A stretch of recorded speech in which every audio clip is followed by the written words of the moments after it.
సంప్రదాయాలు కావచ్చు ఇవన్నీ అందులో మిళితమై ఉండాల్సిన అవసరం. అది ఉన్నది చాలా చిన్నది, దాంట్లో ఎన్ని పెట్టగలుగుతాం మనం? ఏదో ఒకటి రెండు చూపించగలుగుతాం, కానీ దాంట్లో ముఖ్యమైనది ఏంది, మనం భారత ప్రభుత్వం తప్పనిసరి చూపించాల్సిందే.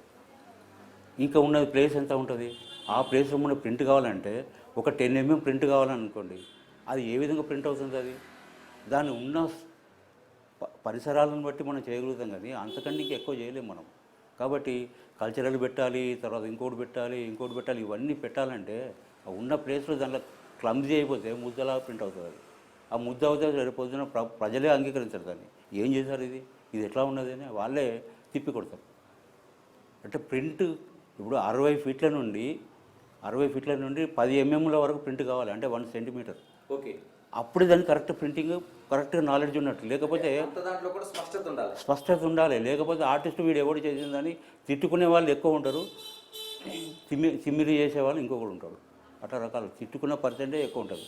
కాబట్టి మనం చేసేది అంత చిన్నగా అయినా ప్రింట్ అవ్వాలి, అంత పర్ఫెక్ట్ రావాలి. అది అప్పుడే దాన్ని ప్రజలు స్వీకరిస్తారు, లేకపోతే తిప్పి కొడతారు. 60 సంవత్సరాలు స్ట్రగుల్ చేసిన విధానాన్ని చూపించే దాంట్లో, అంటే 60 years నేను చిన్నగా ఉన్నప్పటికెళ్ళి నేను చూసుకుంటూ వస్తున్నదని.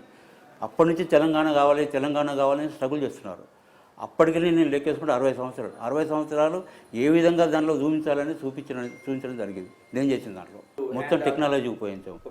మొత్తం నేను సాఫ్ట్వేర్లోనే డెవలప్మెంట్ చేయడం జరిగింది.